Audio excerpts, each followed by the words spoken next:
Thank you, Cathaoirleach. And Leader, this morning I'd like to raise the issue of local authority rental sector arrears. Quite frankly, and it is becoming chronic. The 31 local authorities are the main providers of housing for people who cannot afford it from their own means.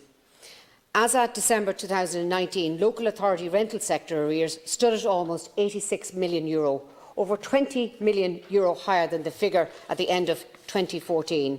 This is a further €20 million in unpaid rent in the space of 5 years. I cannot help but wonder, has the rent arrears figure mushroomed dramatically during the past year of rolling lockdowns? I suspect it has. May I ask, has the Minister any figures indicating the expected level of rent arrears by this year end?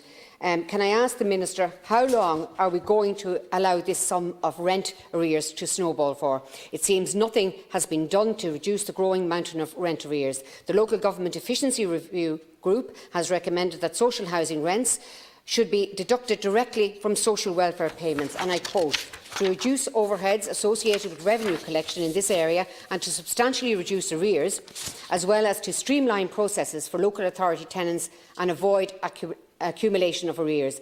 The group also recommended that this should be a condition of new tenancies. The group recommended these measures over a decade ago.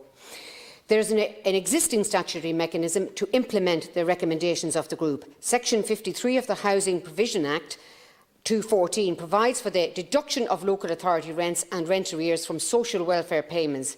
It is a moderate provision. The amount deducted from payments is capped at a maximum of 15%. However, 6 years on, this section of the Act has not been commenced. I ask the Minister to explain to the taxpayer of Ireland struggling to pay their taxes, in addition to the either huge mortgages or crippling rents, why is everyone not being asked to make some contribution in accordance with their means, even if their means is a social protection payment? I am aware that anybody can fall on hard times, especially over the past year. I work with families and homeless people to try and put a roof over their heads. At the same time, I think it is only fair to the taxpayer that those failing to pay anything at all for their house should make some contribution. We also need to look at easier ways for paying local authorities rent. This is a pressing matter for the Minister for Social Protection, but also for the Minister for Local Government and Planning to address this matter. So I hope we can get this commenced very soon. Thank you. Senator Keogan, you raised the issue of rent arrears in local authorities, and I take on board your point around, everybody should make a contribution based on their ability to pay. Absolutely. And where people fall on hard times, that's why we have a social safety net, and a very good one in this country. We need to protect people and look after them.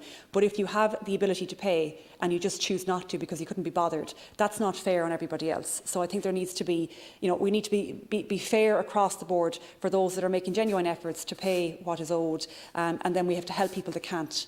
And that everybody should do their part and make a contribution, because that's how we all live, in a society together and live together alongside one another.